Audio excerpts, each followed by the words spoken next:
ឈប់ភ្លើមនុស្សស្រីអ្នកត្រូវចាំថាมันថានៅក្នុងសម្ព័ន្ធភាពណាទេអ្នកត្រូវចំណាញ់ជាមួយមនុស្សប្រុសអ្នកត្រូវចំណាញ់រឿងលុយចំណាញ់ត្រូវចំណាញ់រឿង connection រឿងទំនាក់ទំនងសម្ព័ន្ធភាពឡើងទៅខាងលើកាន់តែមានកាន់តែបានកាន់តែស្គាល់អ្នកដែលធំអ្នកត្រូវចំណាញ់បើសិនជាខាតធនកុំនៅដាច់ខាតតែម្ដងពីព្រោះអីពីព្រោះមនុស្សប្រុស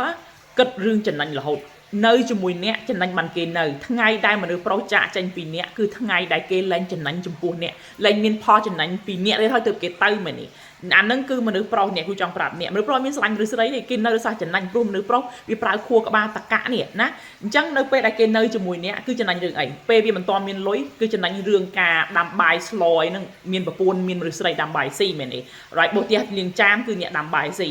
ឬក៏រឿងសាច់គឺបែបមិនទៅអស់លុយច្រើនណាបើសិនជាទៅជួលគេរឿងសាច់រឿងការបោះផ្ទះលាងចានដាំបាយនោះអស់លុយច្រើនណាមួយខែ$3,000-4,000ណាអាហ្នឹងគឺវាមានប្រយោជន៍ពីអ្នកនៃរឿងហ្នឹងណាប្រយោជន៍រឿងហ្នឹងហើយអ្វីសំខាន់បើសិនជាអ្នកមាន connection អ្នក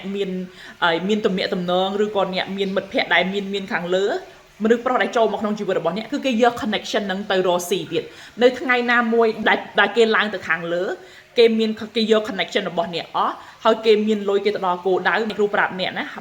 បើសិនជាគេនៅជាមួយអ្នកគេមានក្តីសុខគេនឹងទ្រាំនៅណាព្រោះគេបានគ្រប់យ៉ាងហើយបានលុយបានអំណាចបានគោលដៅអីអស់ហើយមែនបើសិនជាមានក្តីសុខគេនៅប៉ុន្តែបើសិនជាអាក្តីសុខរឿងភេទសម្ព័ន្ធនឹងលែងបានទេឧទាហរណ៍អ្នកធាត់អ្នកចាស់អ្នកលែងចង់ដេកនៅជាមួយគេមែនទេវាអ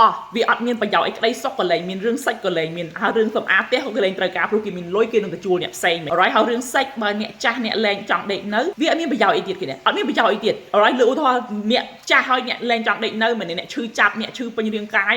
គឺអ្នកលែងចង់ដេកនៅដល់ពេលអញ្ចឹងវាអត់មានប្រយោជន៍ដល់ពេលអត់មានប្រយោជន៍គេនឹងទៅរកស្រីផ្សេងហើយបើអ្នកមានកូនជាមួយគេហើយមែនទេចប់បំពេញតួនាទីចប់ប្រយោជន៍ដែលគេយកពីអ្នកគឺអស់លីងមានទាំងកូនអ្នកបរើគេឆ្អែតដេកនៅជាមួយគេឆ្អែតមិនគេឡើងទៅខាងលើឃើញទេវាអស់អាលីងមនុស្សប្រុសអ្នកហ្នឹងយកប្រយោជន៍ពីនេះអស់អាលីងយកប្រយោជន៍អស់ហើយឥឡូវរឿងសាច់រឿង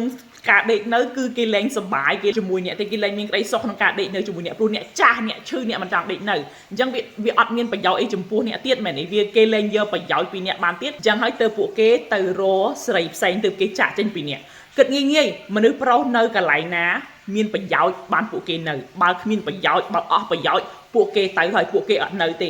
អ្នកដែលប្រភ្លើគឺមានតែស្រីទេដែលរកស្នេហាពិតរកគូព្រេងពិតតែពាក្យទាំងអស់នោះមិនដែលស្ថិតនៅក្នុងវចនានុក្រមរបស់មនុស្សប្រុសទេអ្នកចាំសង្កេតមើលអូខេទេអ្នកយល់ទេអញ្ចឹងអ្នកគ្រូប្រាប់បើសិនជាអ្នកមិនចង់ឲ្យចាញ់បោកមនុស្សប្រុស